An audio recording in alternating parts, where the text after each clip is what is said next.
Good afternoon everyone.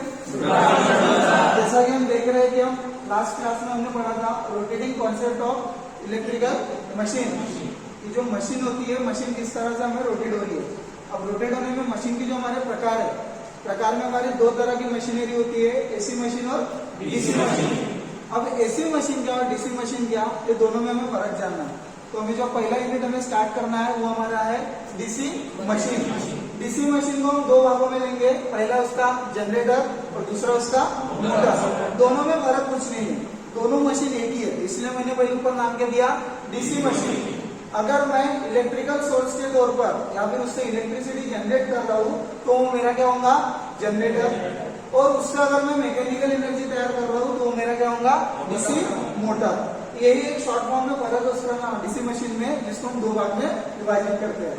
लेकिन इसमें पढ़ने वाली एक चीज ऐसी है कि हम जब डीसी मशीन देखते हैं तो इसमें कुछ फंडामेंटल पार्ट्स आते हैं, जिसको हम बोलेंगे उसकी मौलिक आवश्यकता, फंडामेंटल रिक्वायरमेंट्स ऑफ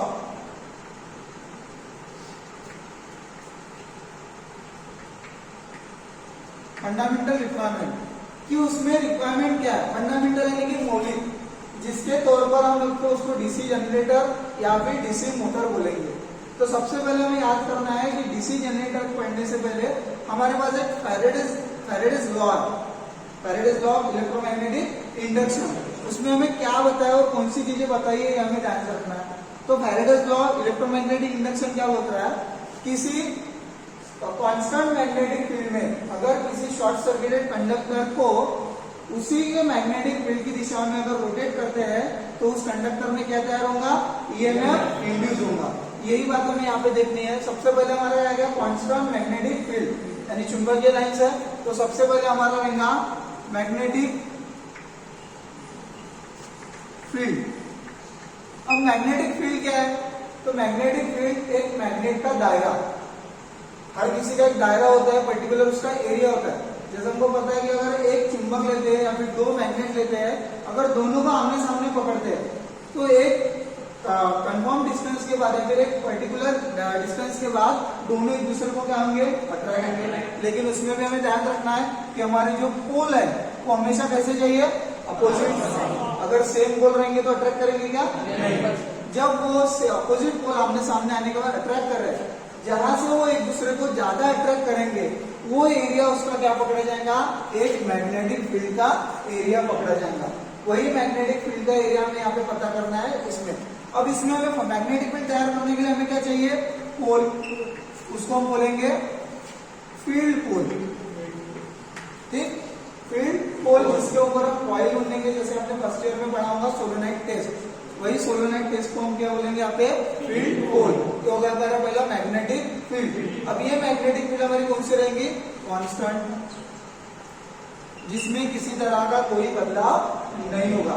दूसरे लाइन में हमें बोला है शॉर्ट सर्किटेड कंडक्टर। अब कंडक्टर बोले तो ऐसी चीज जिसमें इलेक्ट्रिसिटी फ्लो होगी। अब शॉर्ट सर्किटेड कंडक्टर उसको हम बोलेंगे आर्मेचर। उसको क्या बोलेंगे हम, आर्मेचर। अब आर्मेचर यानी क्या, एक तरह की वाइंडिंग, एक तरह की वाइंडिंग, या फिर उसको तुम बोल लो कंडक्टर। ठीक, अब आर्मेचर वाइंडिंग या फिर कंडक्टर ये क्या करेगा, जब मैग्नेटिक फील्ड में कंडक्टर हमारा रोटेट होगा तो रोटेट होते समय मैग्नेटिक फील्ड उसके कंडक्टर के इलेक्ट्रॉन को उसी की दिशा में घुमाना चालू करेगा। लेकिन वो कंडक्टर के बाहर नहीं तो कंडक्टर के अंदर ही, तभी वो क्या कहलाएगा, आर्मेचर कहलाएगा। और वो इलेक्ट्रॉन किसी भी चीज को पकड़ लेते हैं, अगर कोई चीज एक जगह से दूसरी जगह मूवमेंट करती है तो उसमें क्या होती है, एक एनर्जी तैयार होती है, हीट तैयार होती है। एग्जाम्पल पकड़ लो, अगर आप कहीं एक जगह से दूसरी जगह तेज भागे, ठीक है, एक जगह से दूसरी जगह अगर आप तेज भागते हो तो आपको क्या, बॉडी गर्म हो जाती है, हीट हो जाती है बॉडी। वही सेम है, जब मैग्नेटिक फील्ड का फोर्स नॉर्थ टू साउथ में हमारा जब फ्लो हो रहा है, वो फ्लो के डायरेक्शन में हमारा मैग्नेट वो इलेक्ट्रॉन को एक जगह से दूसरी जगह क्या कर रहा है, रोटेट कर रहा है। यही रीजन है कि वहां पे हमारे इलेक्ट्रॉन क्या हो जाएगा, चार्ज हो जाएगा। तीसरी हमारी चीज है, हमने फैराडेज लॉ में पढ़ा क्या, सबसे पहले हमने पढ़ा मैग्नेटिक फील्ड, दूसरा क्या आ गया हमारा आर्मेचर जो कंडक्टर है। तीसरी हमारी चीज है जो आर्मेचर का कंडक्टर है, इसके अंदर जो एनर्जी तैयार हुई, इलेक्ट्रॉन जो चार्ज हुआ है, अब उसको एक जगह पे लाना पड़ेगा और एक जगह से लाने के बाद उसको वहां से बाहर निकालना पड़ेगा। तो बाहर निकालने के लिए जो हम चीज को यूज करेंगे उसको बोलेंगे हम कम्यूटेटर। कम्यूटेटर हमें डीसी जनरेटर में भी मिलेगा और डीसी मोटर में भी मिलेगा। ये जो फंडामेंटल रिक्वायरमेंट हम पढ़ रहे हैं ये दोनों चीजों के लिए समान है, वो भी जनरेटर हो या फिर मोटर हो, दोनों में कॉमन रहेंगे। अब कम्यूटेटर क्या है? कम्यूटेटर एक ऐसा पार्ट है मशीन का जो घूमने वाला भाग मेरा कौन सा है? आर्मेचर। आर्मेचर के शाफ्ट के ऊपर स्थिर है, जो बना है हार्ड ड्रॉन कॉपर से। अब हार्ड ड्रॉन कॉपर यानी हार्ड शब्द यानी क्या अलग है, यानी वो हार्ड है जो झिझेगा नहीं। हार्ड ड्रॉन कॉपर मटेरियल से बना है, जिसकी वजह से उसके ऊपर जब कार्बन ब्रश घिसेगा तो कार्बन ब्रश खुद घिसेगा, उसको घिसने नहीं देगा, इसलिए वो किस चीज से बना है?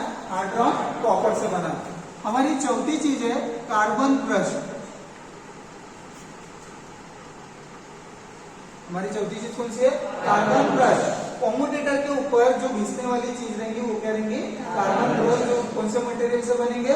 कार्बन मटेरियल से बना रहेगा। और हमारा पांचवा सबसे इंपॉर्टेंट पार्ट है मैकेनिकल एनर्जी। अब मैकेनिकल एनर्जी किसको लगेगी? जनरेटर की, मोटर को। मैकेनिकल एनर्जी किसको लगेगी? जनरेटर को, क्योंकि हमें पता है अगर हम इलेक्ट्रिसिटी तैयार कर रहे हैं तो हम उसको क्या देंगे? Mechanical energy. और अगर हम मोटर को तैयार कर रहे हैं तो उसको क्या देंगे? Electricity energy. सिर्फ ये एक क्वेश्चन है जो दोनों में हमेशा चेंज रहेगा, एक में मैकेनिकल एनर्जी रहेंगी और एक में क्या रहेगा हमारा? Electrical energy.